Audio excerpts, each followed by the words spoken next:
গান গোৱাৰ বাবে কোনে ভাবুকি দিছিল ৰাজীৱ শদিয়াক। গতিকে মোৰ এই গীতটো শুনি বহুতে ভাল পাইছে, বহুতে একো গালিও পাইছে, ফোন কৰিও মোক কিছুমানে ধমকি দিয়ে। ফোনত ধমকি পোৱাৰ পাছতো কিন্তু থমকি ৰোৱা নাছিল ৰাজীৱ শদিয়া। বহুবাৰ ধমকি দিছে, গতিকে মই সেই ধমকিলৈ কেয়া কৰা মানুহ মই নহয়।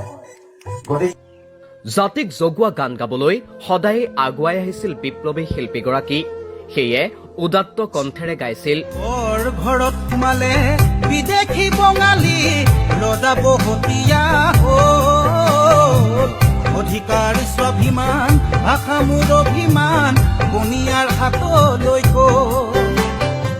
শ্বহীদৰ কেঁচা তেজৰ মূল্য বুজিছিল প্ৰতিবাদী শিল্পীগৰাকীয়ে। গণতন্ত্ৰত হেনো ৰাইজেই ৰজা ৰাইজেই প্ৰজা, কিন্তু এতিয়া এনেকুৱা লাগিছে ওলোটাটোহে হৈ থকা দেখিছো। আৰু সেইকাৰণে কব খুজিছো এই ফেচিবাদী চৰকাৰখনক, এই নাগৰিকত্ব সংশোধনী আইনৰ বিৰুদ্ধে প্ৰতিবাদ কৰিবলৈ গৈ আমাৰ এই বুকুৰ কুটুম 5জন তেজাল ডেকা আমাৰ মাজৰ পৰা অকালতে হেৰাই গ'ল। জাতিৰ প্ৰতি থকা অকুণ্ঠ প্ৰেমৰ প্ৰতিফলন ঘটিছিল ৰাজীৱ শদিয়াৰ প্ৰতিটো গীতৰ প্ৰতিটো শব্দতে। বিজেপি চৰকাৰক মুকলিকৈ ফেচিবাদী আখ্যা দি ৰাজীৱ শদিয়াই গীতেৰেই কৰিছিল সমালোচনা।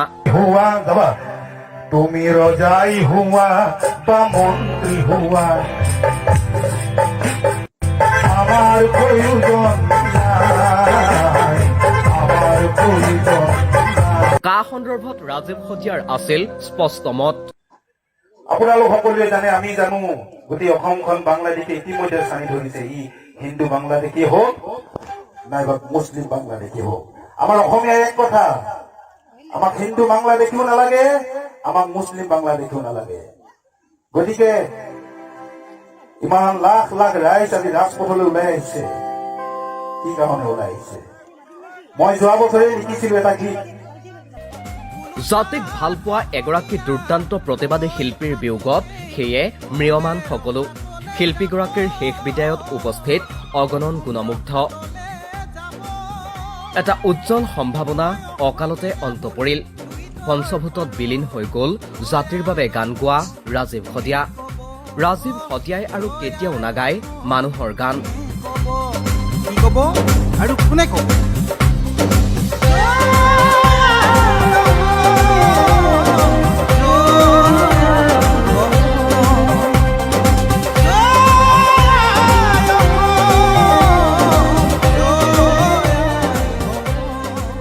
কিন্তু ৰাজীৱ শদিয়াই ইতিমধ্যে গাই যোৱা গীতত আকৌ জাগি উঠিব দেশ আৰু জাতিক ভাল পোৱা প্ৰতিজন মানুহৰ চিন্তা চেতনা।